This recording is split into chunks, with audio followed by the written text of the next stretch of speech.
Welcome everyone to today's webinar. It's been really nice to briefly meet you all before we start. It's been really cool. And today we're talking all about finding your own space in your new school, which is often quite a tricky thing to do because being a newly qualified teacher in itself is tough, and then going into this treacherous environment in the school is just a beast on its own. So I hope this is a meaningful and a really helpful webinar for you. Just a brief introduction. I'm Sarah Clowes, and I run Newly Qualified Teachers South Africa. You may have seen it on Facebook or on Telegram, which is a support and professional development space for newly qualified teachers. And then I also host the Young Teachers Professional Development Group on the ZA Learning Collaborative, which is an online teacher networking and support platform. And this is our fourth webinar this year, and we're so excited to see that our community is growing. And yeah, we really hope that the space is a time of learning and engagement that's really beneficial for you. And just before we start, if you haven't already, please mute yourselves. And if you need to save data, switching off your camera is really helpful. And as Karen is speaking, you can use the chat to share your comments and ask questions. But there'll also be time for us to chat together. And so without further ado, today's guest speaker is Karen Welstra. And I'm sure because we've all met before, you can hear how incredible she is. But she is a passionate, independent educational consultant who promotes creative and critical thinking, incorporating digital tools to address educational and learning transformation, assisting schools to adapt to change. She presently works with individual schools and educational organizations exploring strategic thinking, long-term planning, and educational change related to future technologies. From a successful 29-year career as a classroom teacher from grade R to 11 and as a director of academics, she has coordinated, developed, and trained on large-scale outreach programs, namely St. Stithians College, Tandilwazi Teacher and Leader Development Program from 2005 and 2015, was an acting head of Tandilwazi Maths and Science Academy, as well as a trainer and content developer for the Click Foundation's Learner Reading Project. She's worked for Google, and from 2017 to 2019, she also lectured part-time at the University of Pretoria. She holds Masters in Education from the University of Wits, focusing on educational technology. She's an accredited education, training and development assessor and moderator, and she is a PhD candidate researching virtual reality in education. And she's presented at many local and international conferences on both educational technology and design technology. She's an author, and she's a teacher at heart wanting to see effective educational transformation. I mean, if that isn't impressive, I'm not quite sure what is. So over to you, Karen. Sorry, and I'm trying to switch on another computer in case people try and log in while I'm sharing my screen. I suddenly thought about that. So that was the leaning. But thanks, Sarah. That was very cool. Yeah, I just play. I really think learning should just be fun. And I think if your classroom space is not fun, it's your fault. And that's my first tip I want to give you as a new teacher.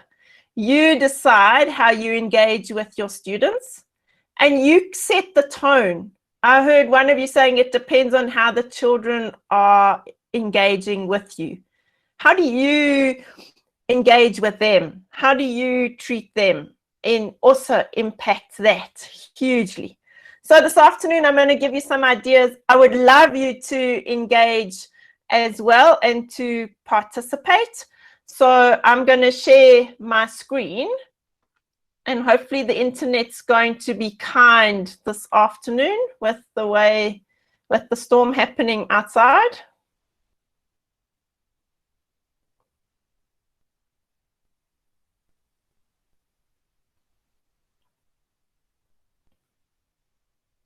Cool. So can you still hear me, Sarah? Okay, thanks. So you are now the teacher. Your classroom is your space. It's your domain.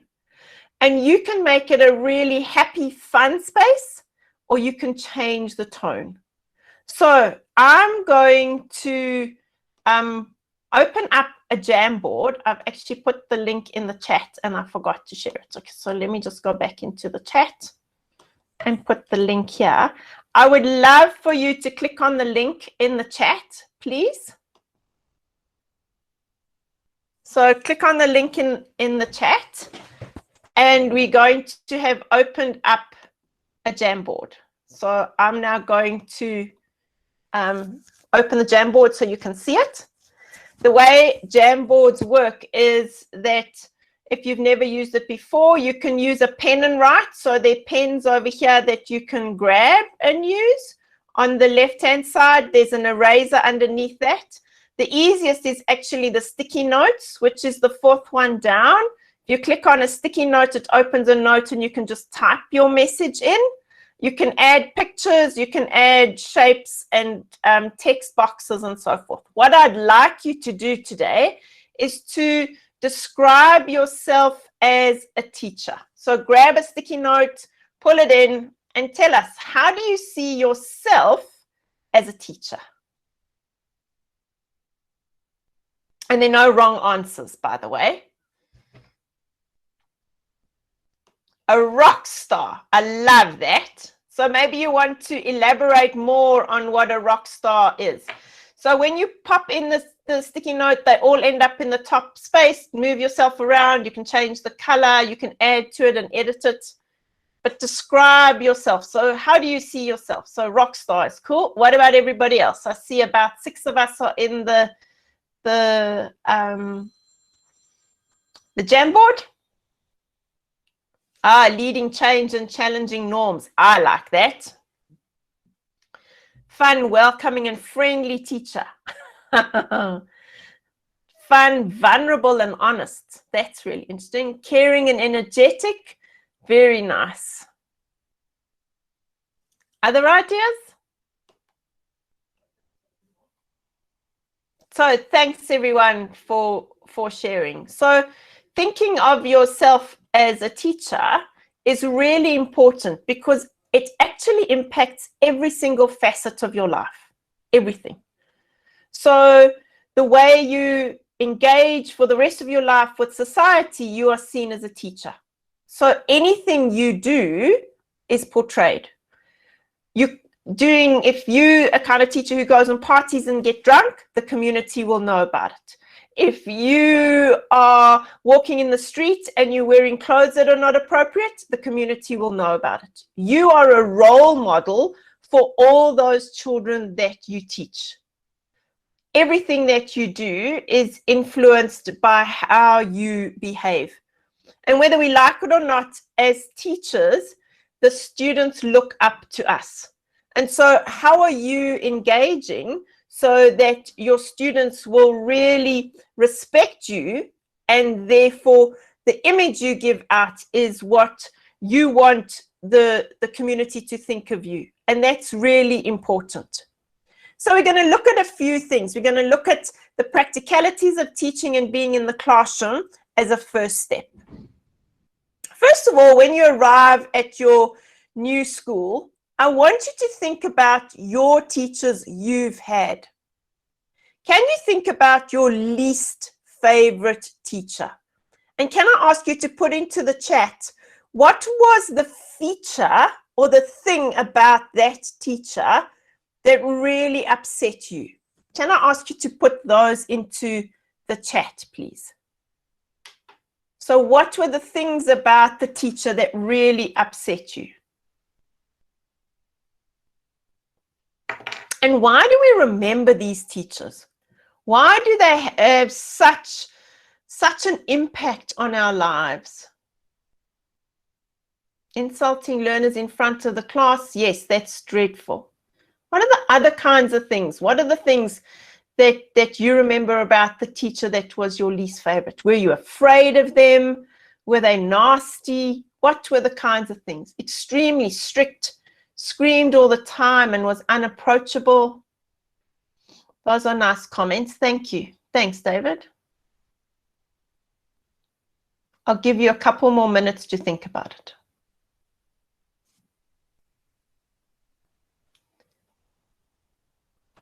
Didn't know the subject matter, out of touch with the way the class thinks.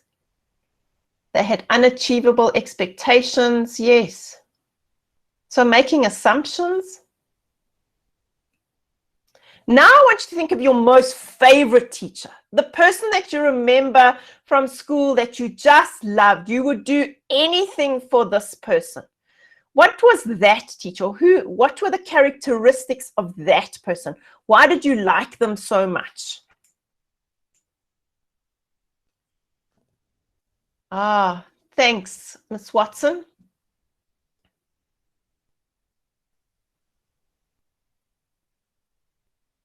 Demonstrated care, yes. Caring and motherly. Inspired my love of reading. That's cool. My grade 1 year was horrible. My teacher used to make me sit under her desk, and she used to threaten me with all sorts of things. I'm pleased yours was a good one, David. Inspired me to become a reader and caring. Took time to listen.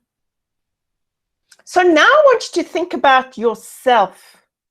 Think about the kinds of things where you described yourself as a rock star, as caring, all the kinds of things you wrote on the Jamboard. How do you think your students would describe you? How would the students describe you?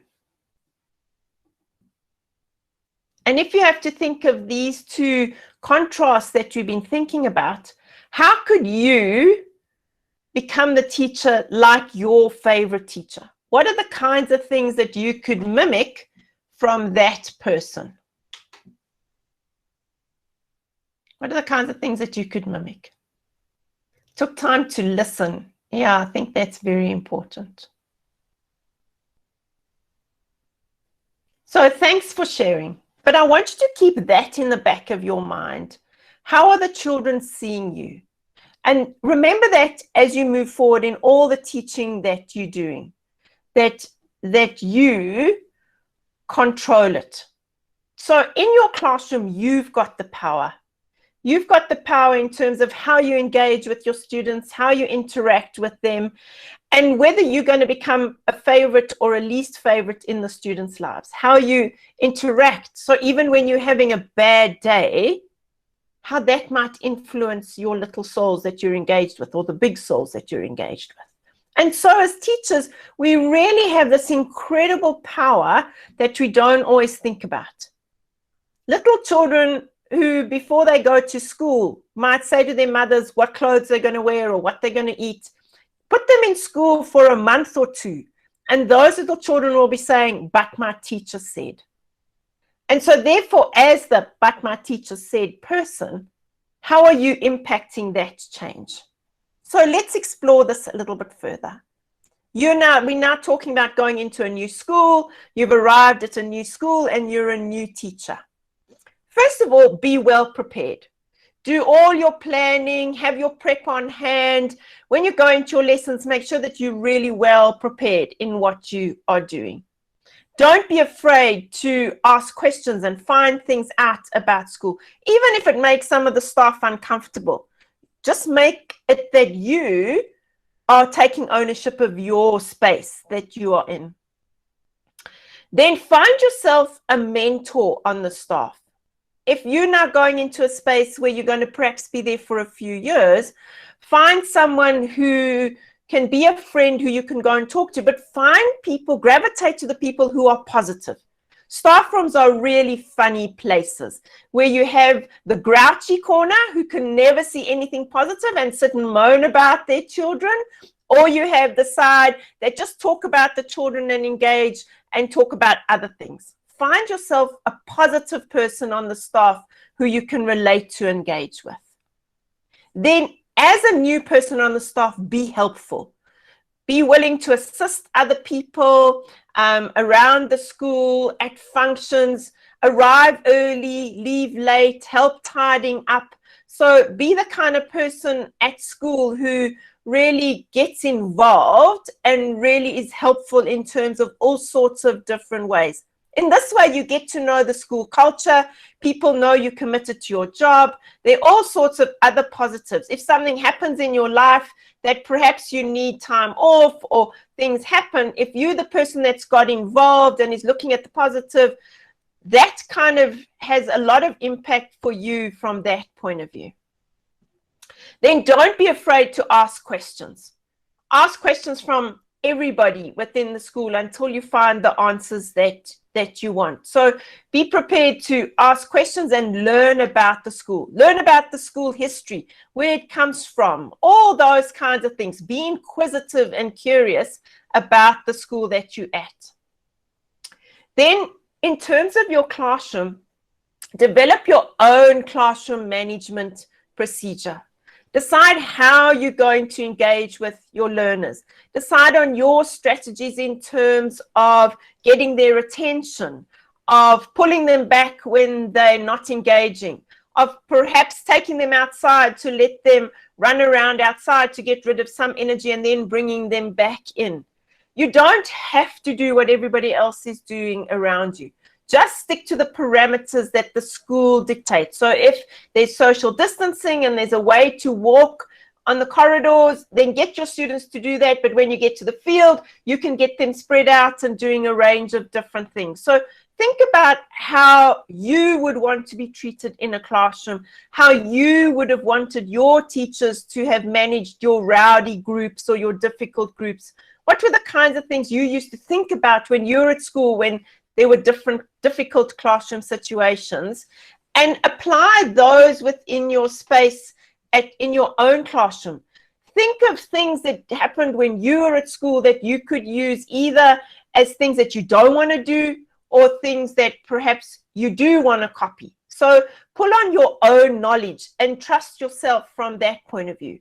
And then go back to your mentor friend and say to them, how do they manage their classroom? Give advice. Go to people in your same grade and ask.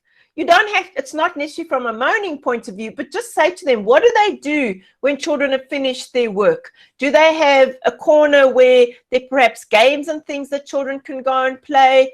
Do you have a thing called a fidget box where when students are restless, they can go and get either a little game to play or a stress ball that they can squeeze, but they can carry on with their work? So what are the kinds of strategies that you can put in place to help you manage your group of students? And then within your classroom, create a positive learning environment that children feel comfortable to come and ask you questions, that children are happy to come and engage with you, that you're looking at the positive within the situations. It doesn't mean that you won't get cross or that you won't be upset with some situations, but just try and think about, on the whole, how you can create a classroom space where the children feel comfortable, that they feel happy and that they want to be there rather than wanting to run away. I remember years ago, I said to teachers, what about using your corridor space? And the one teacher said, no, but the children will run home. They don't want to be here. So I was thinking, what are their classrooms like if that's the way the children are feeling? So think about how you're creating this culture in your space. The things that you have control of. You don't have control of the teacher next door who's shouting and screaming. You don't have control of somebody else who might not be behaving appropriately, but you can control your classroom and what's happening in your space. Another thing that I think is really important is think of every child you teach as my child, as your own child.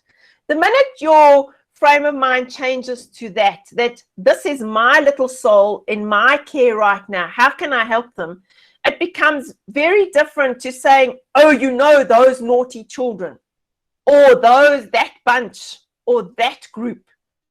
Whereas if you're taking all of them under your wing and you're actually saying, okay, guys, how can I help you? If you're doing that mentally and you're seeing them as children, you've got to help to work through the year, to understand the content, to answer the questions, to cope with the stress of exams, all of those things. It's very different if it's somebody else's child and somebody else's responsibility. It's not. They're in your classroom. So see them as your children. And then the other thing is be really proud of your classroom. Think about what your classroom looks like. If President Ramaphosa had to come to your school tomorrow, would you be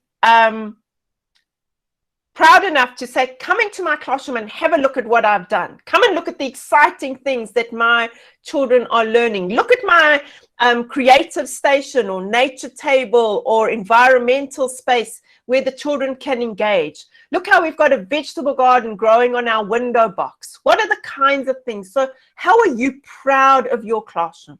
Because if you are not proud of your classroom, nobody else is going to be. So how are you proud of your classroom? How are you actually saying, this is my space that I'm really, really proud about? So think about that in terms of your space. So I'm going to show you some pictures just to think about. Is your classroom really inviting? So this was a classroom in New Zealand that I visited.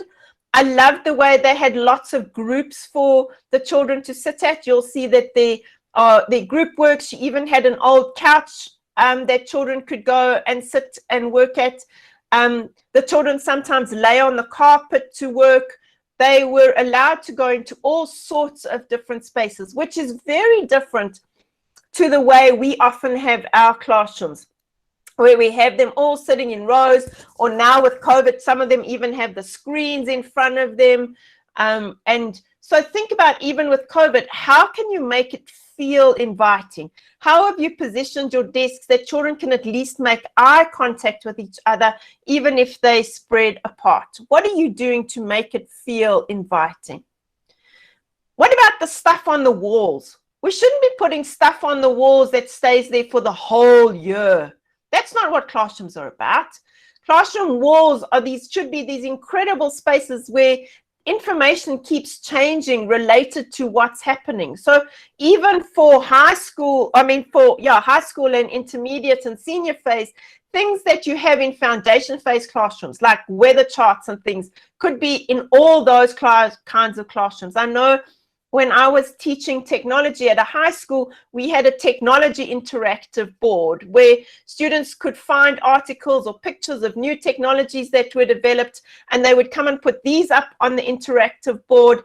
And it was a map, a global world map, and then they would put a string from where it was developed to the article. So we ended up with this really amazing spider web of all sorts of strings all over the show with these incredible technologies that the children had researched. Find things that are relevant to the children and your topic, and have spaces that are interactive. As your topics change during the year, as the content changes, so the things on the walls should also change, that it doesn't remain the same all the time. And it can be a mixture of things, like things that are bought, that are posters, but put children's work up there. Encourage the students to actually putting information around there that is made by them and that they can feel proud about. And that's not just the young children, the older children. In fact, even the high school children love seeing their own work on the walls at times. So get them to create. It doesn't have to be huge, big posters. It could be small pieces of information. It could be memes, it could be quotes, it could be all sorts of things that you could get the students to do. So getting the students to do that.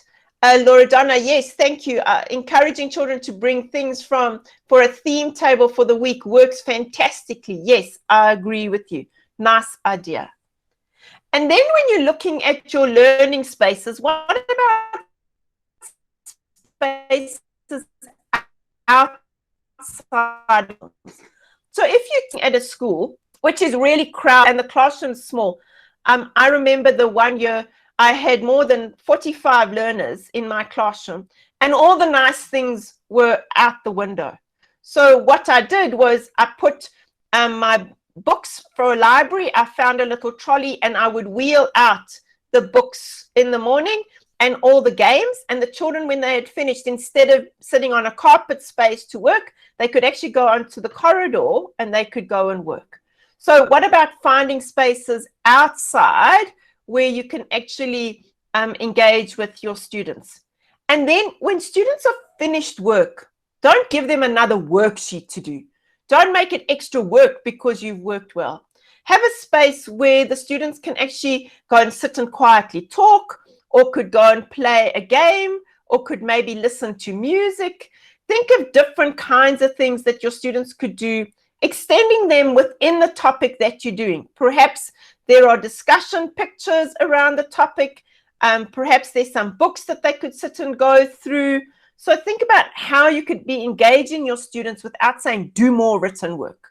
Think about how they can be extending each other's. Maybe they're question cards and they can sit and discuss the questions. If the students are allowed their cell phones, maybe it's even Googling the answers while they're sitting there. So think about what they could be doing.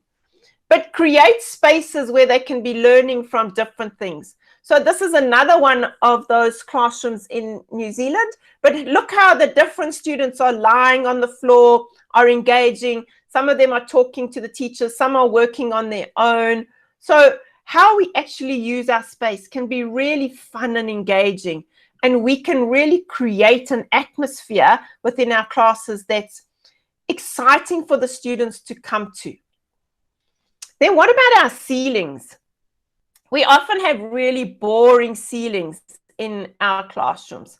So I love the way this teacher had strung string across the classroom and had their charts flipped over on either side that they could work it, or that they were talking about insects. I think these were grade 5s or 6s.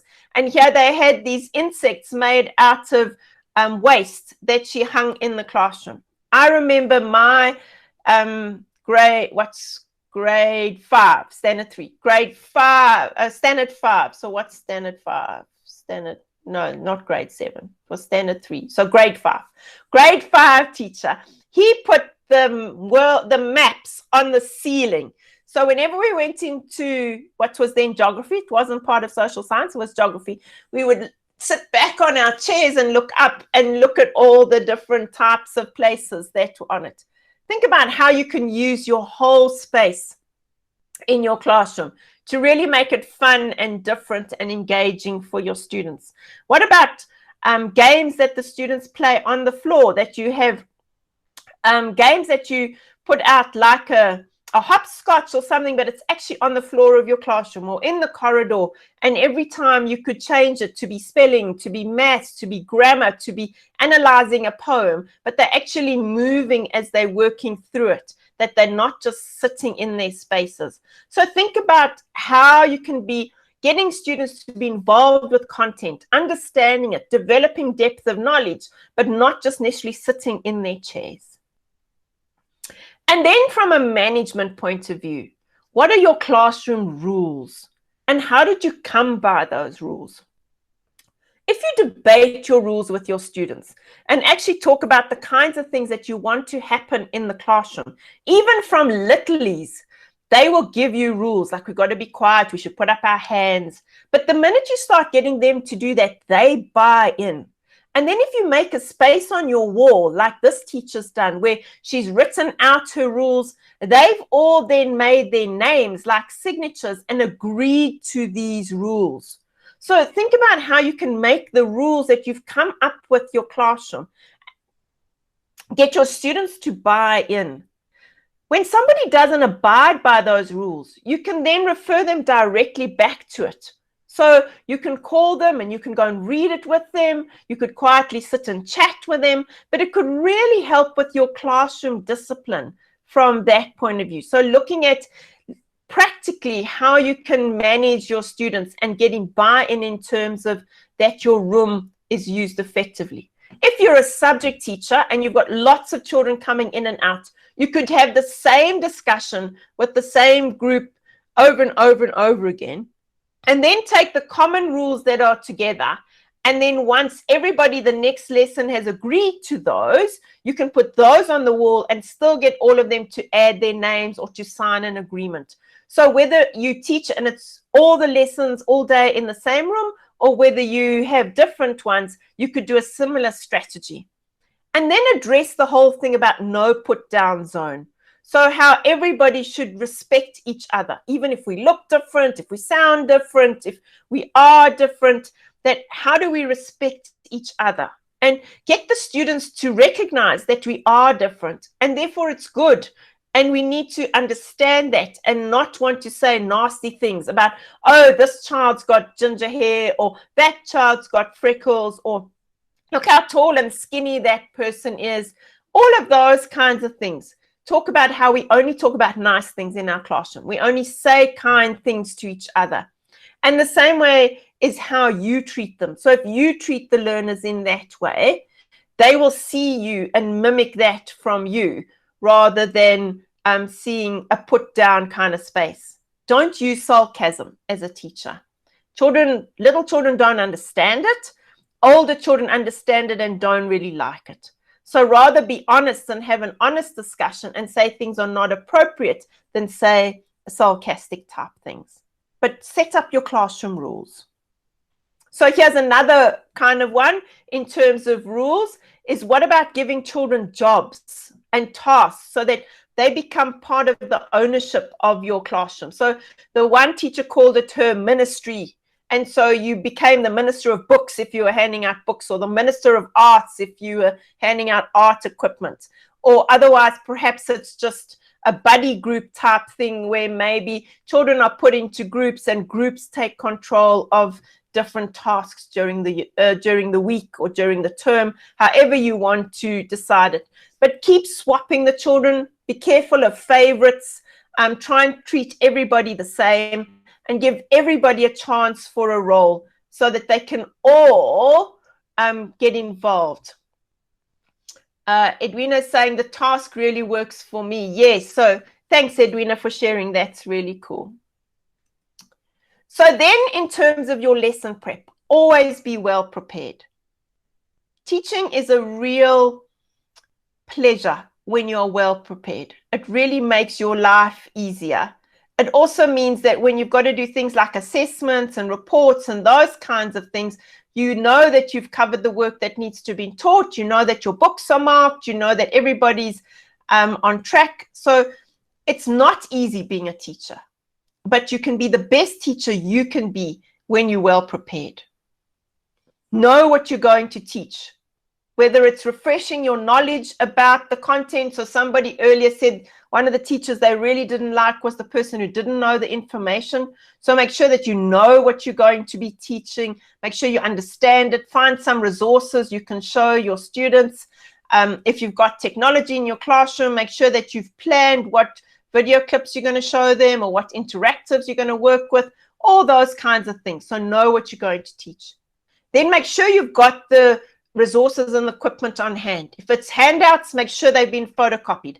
If it's a maths equipment or something that children are going to build with, or science experiments, make sure that you've got it in your classroom, that your students can actually do the work when it's needed to be done.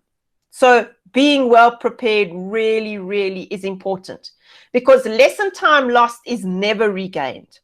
And you will hear teachers moaning when they lose their time because of public holidays and things like that. If you've missed a lesson, you're not getting it back. And you've still got to teach the same amount of content. You've still got to engage with your students for the same amount of time. So really think about how you can use every second of every teaching minute successfully. If you're at a private school, well, it actually doesn't matter where you are. But if your parents are paying really expensive fees, to have children just watching videos as keeping the time or passing the time, it's a sin. And I think that we should not be doing that for children in the poorer schools either. We should be teaching as much as we can and using every minute to be empowering our students and equipping our students. That doesn't always mean they have to be writing. It might be a discussion. It might be a play. It might be reflecting on information. But everything should be thought about in relation to what you are planning and how it fits into your teaching plan. Then use technology that most suits your lesson. So can I ask you in the chat if you have technology at the school and what kind of technology that you've got? Can I ask you quickly just to jot some thoughts down? Smartboard, nice. Is anybody using cell phones, tablets? Is there a computer lab? Do you have a data projector? Do you just have your computer? And if you have nothing, tell us that as well. No technology to speak of. Cool. iPads and projector.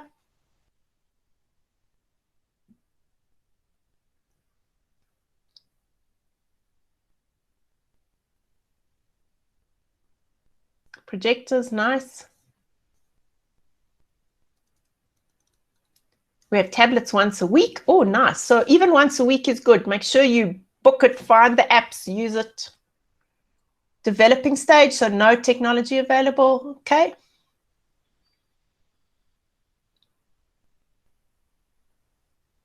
Thanks, everyone, for sharing. Also, no technology yet. So I want to know how many of you have got cell phones. So if you've got a cell phone, cool. So there's actually, we're not talking about it today, but there's a lot that you can do in your classroom just with your cell phone.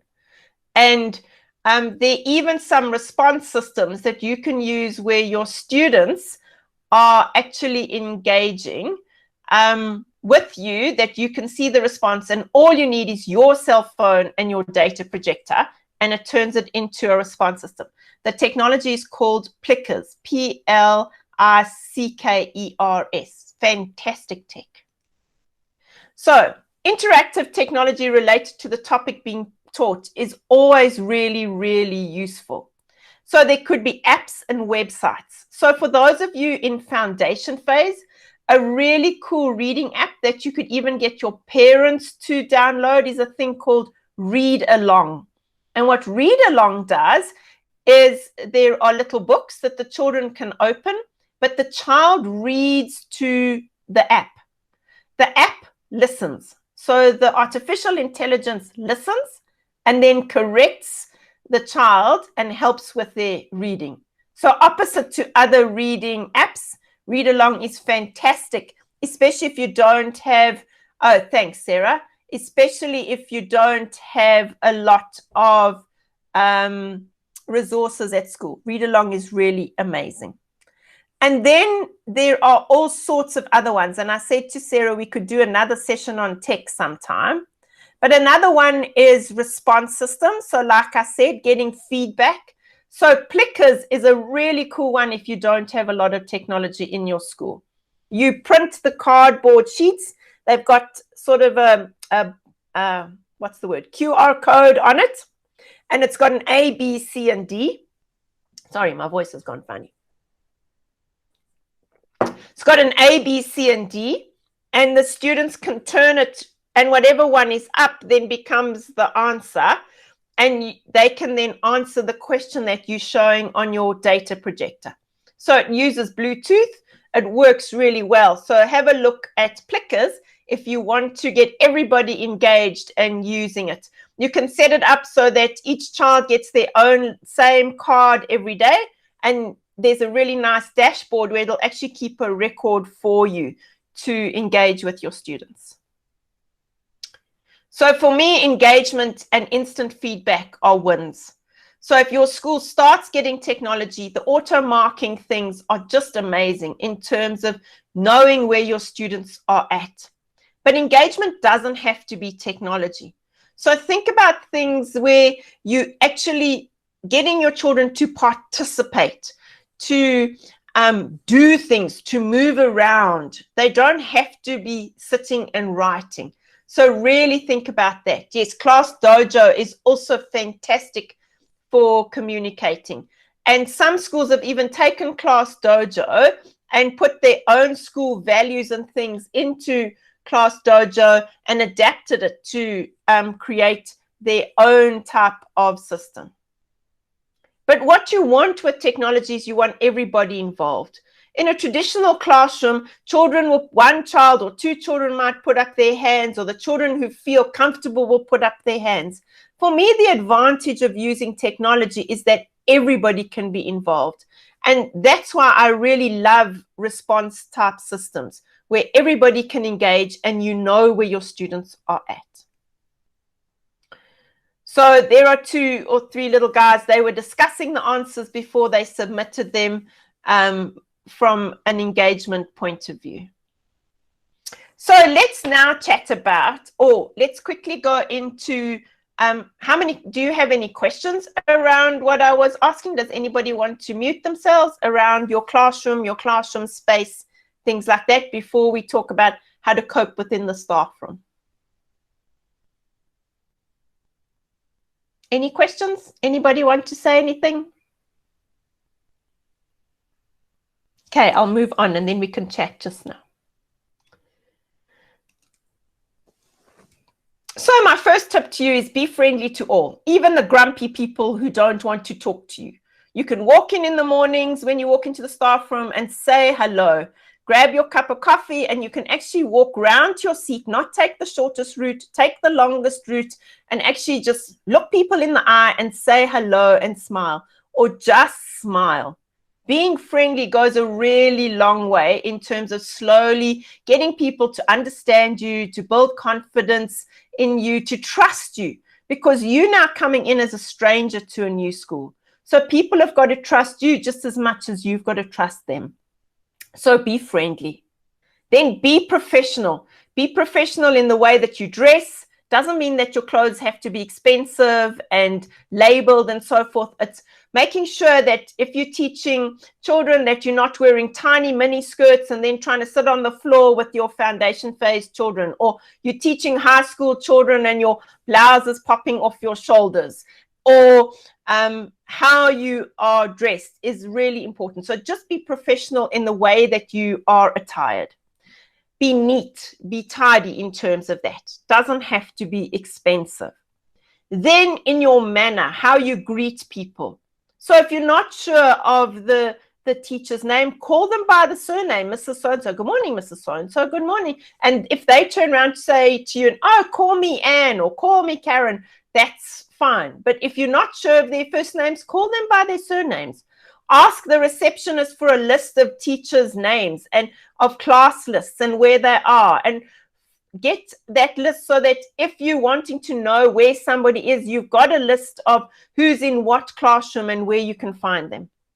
Generally in primary schools, teachers don't move around. I know with COVID, some schools have had the teachers moving, but get to know where teachers are at so that you can find them. Walk around the school so that you get to familiarize yourself with the space and what their classrooms look like as well. Then don't get caught up in the gossip.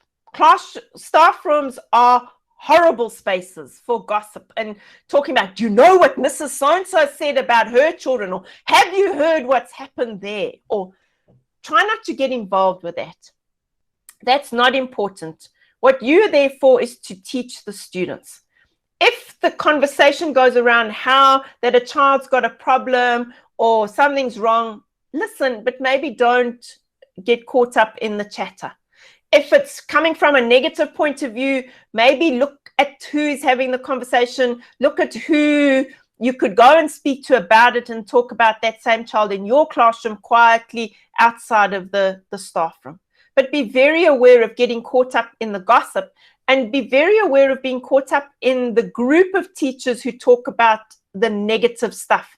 The executive teams of schools are very aware of those kinds of people and rather gravitate towards the friendly people who are doing their work and trying hard than the people who are the moaners.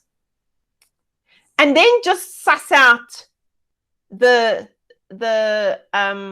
structure. I've left the E here. It was supposed to say note the structure, not the structure.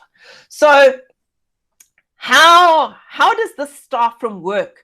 Are there some chairs for some people? Like in some staff rooms, you definitely can't touch some chairs because that's belonged to Mrs. So-and-so for the last 20 years. And if you go and sit in that chair, you'll be in trouble.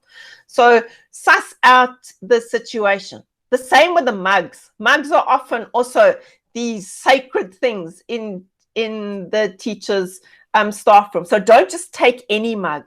If you're new and you haven't brought a mug, then ask what mugs you can use. And generally there are some that are everybody's and some that there are special ones. Don't take people's lunch.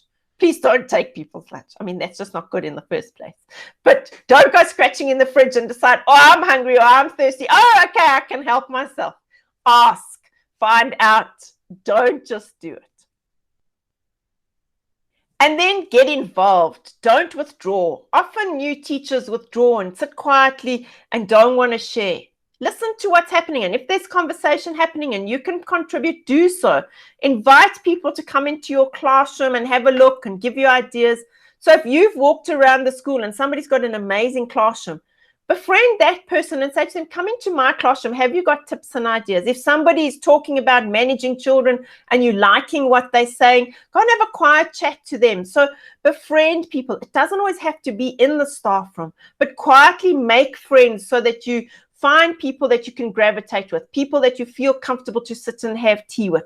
Don't just stay in your classroom and withdraw. Get involved. When there are functions happening at school, get involved. Put your hand up so that you can really participate in it. Oh, Anthony, I like your comment. Thank you. Yes, I agree. And then your best port of call in most schools is the receptionist. The person who knows everything about the school is probably the receptionist. They know what's happening. They know when school's closing early. They know who's sick. They know which children are more difficult than others. They know all these kinds of things. Befriend the receptionist. They're the person who will give you the list to say, this is teachers' classes are here. Or they're the person who will actually say to you, I think you can find so-and-so there. So befriend the receptionist. Get on the right side of the receptionist. Some receptionists and PAs can be very grumpy people in school and are not always friendly, but try to get on the right side of them. Don't pass their offices or spaces in the morning without saying hello. If you're leaving the school and the policy is tell the receptionist that you're leaving, do that so that they know that you're being responsible. And if something happens that somebody needs to know where you are, they will be able to say, oh, but she's just said she's running out to, or he's running out somewhere. So really get to know the receptionists. They are there to help you. So get them to be on your side and see that you're really trying to fit into this new space. So if you think of yourself as this person who has gone into this incredible profession, who is really influencing all sorts of people, you are really taking every learner you have on this journey of discovery. And you can make this journey of discovery really exciting, or you could make it incredibly boring. You can inspire them to become the next Elon Musk or the next Einstein, or you can make them want to disappear and not want to go near your subject again. So how are you inspiring your students? As the teacher in the school, you are part of a team. You're part of a team of teachers who are trying to help students to succeed. In your space, you make the difference. You hold the key. So have fun doing that. This is why you've become a teacher. It's not a chore. It's not a job. It's a career, and it's something to be really, really proud of. So walk with your head held high. If people say, what do you do? Say, I'm a teacher. I love it. I change the way children think. I help children. Without you, children wouldn't be able to read. They wouldn't be able to write. If you're asking the right questions, they wouldn't be adaptable. They wouldn't be able to analyze information. And so you are the power. So I hope this has given you some thoughts and some ideas in terms of what you could do in your classroom, the kinds of things that you could do with your students. And so just to spark some interest and some ideas within you. I don't know if anybody's got any questions.